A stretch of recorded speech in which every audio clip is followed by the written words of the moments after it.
ई आकाशवाणी गोरखपुर अब रउआ सभे सुषमा श्रीवास्तव से भोजपुरी में समाचार सुनी। लॉकडाउन में बंद भइल धार्मिक स्थल, शॉपिंग मॉल, रेस्तरां, होटल और कार्यालय आज से कुछ शर्त के साथ ही खुल गयल हउवे। ई प्रतिष्ठान खाली ओही इलाका के खुली हैं जहवा हॉट स्पॉट नाही होई। एमे सुरक्षित दूरी सुनिश्चित करे खातिर केंद्र सरकार की ओर से जारी दिशा निर्देश के कड़ाई से पालन करे के होई। दिशा निर्देश के मुताबिक धार्मिक स्थलन में एक बेर में खाली 5 लोग जई हैं। खाली वही लोगिन के प्रवेश की अनुमति हुई जौने लोगिन में कोरोना संक्रमण के लक्षण नाही हुई। ए जगहिन पर प्रसाद मटले और पवित्र जल छिड़कले के अनुमति नाही हुई। सतही लोगिन के मूर्ति और धार्मिक ग्रंथ छुअले की इजाजत नाही हुई। श्रद्धालुअन के मास्क लगावे और 6 फीट के सुरक्षित दूरी रखल जरूरी हुई। सामुदायिक रसोई और लंगर में सामाजिक दूरी के पालन का निर्देश दिहल गयल हुए। रेस्तरां खातिर जारी दिशा निर्देश में कहल गयल हुए कि ओइजा बैठ के खैले पीले के बजाय सामान के पैक करा के घरे ले गईले के व्यवस्था करे के पड़ी। होटल में प्रवेश खातिर अतिथि लोगिन के आपन यात्रा इतिहास, स्वास्थ्य के स्थिति, पहचान कार्ड और स्व उद्घोषणा जैसन प्रपत्र रिसेप्शन पर देवे के होई। शॉपिंग मॉलों आज से खुल गयल हुए, बाकी लइकन के खेलने के जगह और सिनेमा हॉल अबहिन नाही खोलल जाई। एमे खैले पीले के जगह पर बैठले के क्षमता खाली 50% करे के पड़ी। प्रदेश सरकार के दिशा निर्देश के मुताबिक सज्जो प्रमुख मंदिर खुल गयल हुए, बाकी बनारस में मंदिर अबहिन नाही खुली हैं। जिला मजिस्ट्रेट कौशल राज शर्मा आदेश जारी कैले रहले कि वाराणसी में धार्मिक स्थल, होटल और मॉल अबहिन नाही खुली। वहाँ के बतौलनी कि खाली वही धार्मिक स्थल, होटल और मॉल के निरीक्षण के बाद खोलने की अनुमति दिहल जाई जे निर्धारित दिशा निर्देश के पालन करी हैं।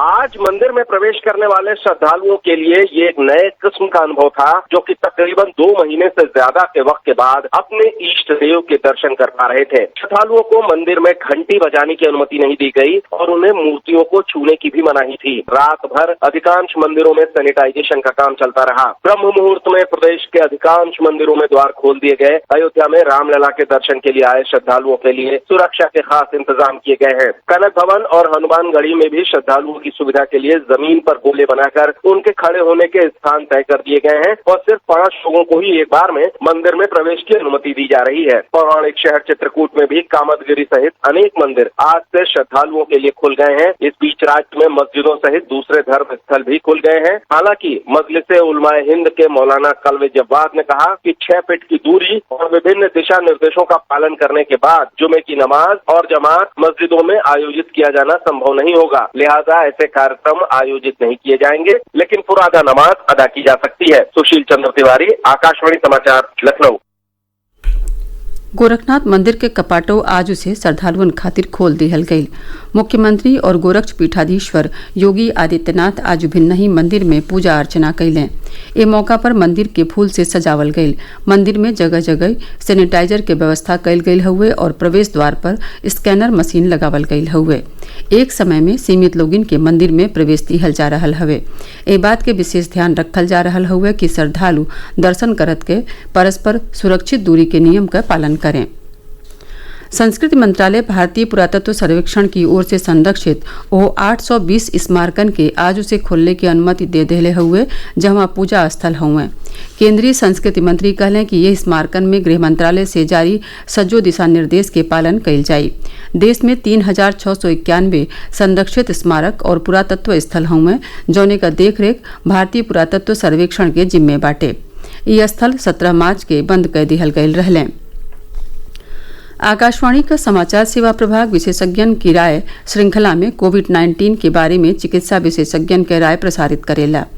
इस श्रृंखला में अखिल भारतीय आयुर्विज्ञान संस्थान एम्स के पल्मोनरी मेडिसिन के विभागाध्यक्ष डॉक्टर अनंत मोहन कहलें कि लोगिन के हाइड्रोक्लोरोक्विन चाहे मलेरिया रोधी दवाई डॉक्टर के सलाह के बिना नहीं लेवे के चाहिए। अयोध्या में श्री राम जन्मभूमि तीर्थ क्षेत्र ट्रस्ट के कार्यालय के आज उद्घाटन भइल। ट्रस्ट का कैंप कार्यालय राम कचहरी चारों धाम मंदिर में बनावल गयल हुए। कार्यालय खोलने से मंदिर निर्माण के काम व्यवस्थित ढंग से हो सकी। मंदिर बनावे खातिर जमीन के बराबर कैले के काम करीब करीब पूरा हो चुकल हुए। एक साथ ही भोजपुरी समाचारन का ई बुलेटिन पूरा भइल। नमस्कार।